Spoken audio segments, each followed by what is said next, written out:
اور ایک اور 4 اشخاص کی کہانی سنو. حضور نے ارشاد فرمایا اے عمر اگر مجھے لوگوں کے سست ہو جانے کا ڈر نہ ہو تو میں تمہیں یہ بات کہوں کہ اس خبر کو جا کے گلی بازاروں میں بتا دو اور 4 اشخاص کی جنت کی گواہی دے دو کہ انہیں جنت میں جانے سے کوئی شے نہیں روک سکتی. عرض کی حضور کون کون؟ فرمایا ایک وہ عورت جس نے اپنی ساری محبتیں اپنے خامد پہ نچھاور کر دیں اور وہ اس حال میں مری کہ اس کا خامد اس پہ راضی تھا. جنت میں جانے سے اس کو کوئی شے نہیں روک سکتی.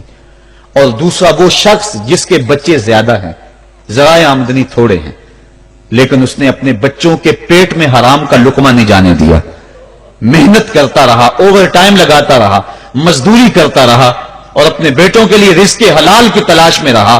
وہ بوڑھی کمر پہ بوریاں اٹھا اٹھا کے کام کرتا تھا اور اپنی کثیر اولاد کی پرورش کے لیے اس نے محنتیں بری کی اور ان کو حرام کا لقمہ نہیں کھلایا. فرمایا قیامت کے دن اس کو بھی جنت میں جانے سے کوئی شے رکاوٹ نہیں پیدا کر سکتی.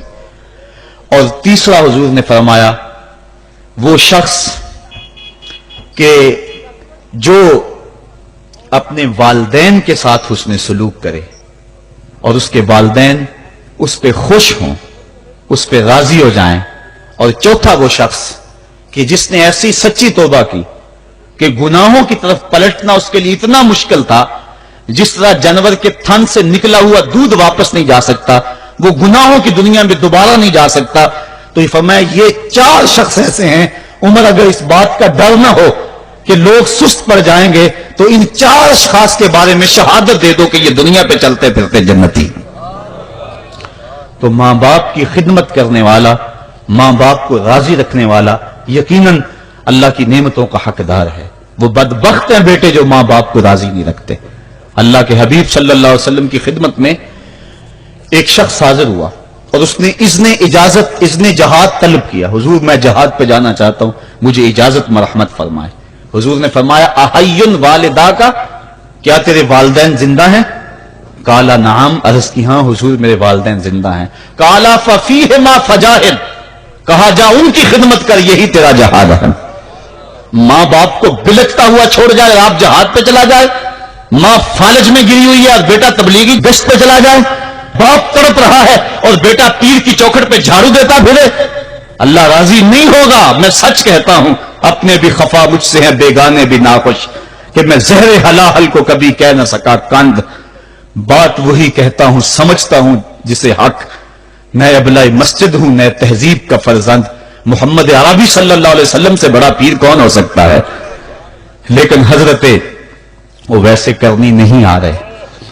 آقا کریم اپنے بٹن کھولتے ہیں اور کرن کی طرف، یمن کی طرف رخ کر کے لمبی سانسیں لیتے ہیں اور کہا میں رحمان کی خوشبو پا رہا ہوں. ایک دن صحابہ نے پوچھا بندہ نواز جس کے لیے تڑپتے ہو، جس کی ٹھنڈی ہوائیں آپ کو آ رہی ہیں، وہ آپ کا بڑا پیار کرنے والا ہے؟ کہا ہاں میرے سے بڑی محبت کرتا ہے. تو کہا پھر اتنی محبت کرتا ہے تو یمن تو دور نہیں ہے، بلال حبش سے آ گیا، سلمان فارس سے آ گیا، صہیب روم سے آ گیا اور وہ یہاں یمن سے نہیں آ سکا. فرمایا اس کی بوڑھی اور نابینا ماں ہے جس کی خدمت اس کو نہیں آنے دیتی. اللہ اکبر. اب حضرت ویسے کرنی نہیں آئے لیکن خیر التابعین کہلائے. آئے نہیں لیکن حضور ان کی یاد میں تڑپ رہے. اللہ، بلکہ حضور نے فرمایا کہ کوئی جائے اویس بن عامر کو ملے اور جب ملے تو اس کو کہنا میری امت کی بخشش کی دعا کرے. جو ماں باپ کی خدمت کرتا ہے اس سے ثابت ہوا اس کی دعائیں قبول ہوتی ہیں. میں نے ایک روایت میں پڑھا ہے کہ جو آدمی روزانہ اپنے والدین کے لیے دعا کرے، والدین زندہ ہوں تب بھی، والدین فوت ہو گئے ہوں تب بھی، یہ عادت بنا لے، روزانہ ماں باپ کے لیے دعا کرے، ساری زندگی اس کے رزق میں بے برکتی نہیں آئے گی، اللہ اس کو رزق کی فراوانی عطا کر دے گا. اور جو والدین کے لیے دعا نہیں کرتا اللہ تعالیٰ کی رحمتوں سے محروم ہو جاتا ہے. حضرت ابو ہریرہ رضی اللہ تعالیٰ عنہ جب بھی ہاتھ اٹھاتے تھے تو یہ دعا کرتے تھے اللہم اغفر لابی ہریرہ ولأمی ولمن استغفر لہما. اے اللہ ابو ہریرہ کو بخش دے، حضرت ابو ہریرہ کی ماں کو بخش دے، اور قیامت تک جو ہم دونوں کے لیے بخشش کی دعا کرے اس کو بھی بخش دے. حضرت امام محمد بن سیرین ایک بزرگ ہوئے تابعی، جب بھی دعا کرتے تھے یہ دعا ضرور کرتے تھے اے اللہ ابو ہریرہ کی بخشش کر دے.